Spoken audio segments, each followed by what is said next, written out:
മലപ്പുറത്ത് വൻ കഞ്ചാവ് വേട്ട. രണ്ടിടങ്ങളിലായി 6 കിലോയോളം കഞ്ചാവ് പിടിച്ചെടുത്തു. കോട്ടക്കലിലും വണ്ടൂരിലും 3 കേസുകളിലായി 3 ഇതര സംസ്ഥാന തൊഴിലാളികളാണ് കഞ്ചാവുമായി പിടിയിലായത്.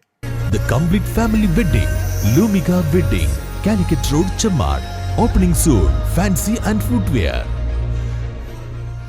മലപ്പുറം ജില്ലയുടെ വിവിധ ഭാഗങ്ങളിൽ എക്സൈസ് നടത്തിയ പരിശോധനയിലാണ് 6 കിലോയോളം കഞ്ചാവുമായി 3 ഇതര സംസ്ഥാന തൊഴിലാളികളെ അറസ്റ്റ് ചെയ്തത്. കോട്ടക്കലിലും വണ്ടൂരിലും 3 കേസുകളിലായാണ് ഇത്രയും കഞ്ചാവ് പിടികൂടിയത്. വണ്ടൂരിൽ 2 ഇടങ്ങളിൽ നിന്നായി 2 പേരെ എക്സൈസ് പിടികൂടി. ആമപ്പെട്ടിയിൽ വെച്ച് ബൈക്കിൽ കടത്തുകയായിരുന്ന 1.4 കിലോ കഞ്ചാവുമായി അസം സ്വദേശി മഫീദുൽ ഇസ്ലാമിനെ അറസ്റ്റ് ചെയ്തു. കൂരാട് പനമ്പൊയിൽ വെച്ച് 600 ഗ്രാം കഞ്ചാവുമായി അസം സ്വദേശി റംസാൻ അലിയെയും പിടികൂടി.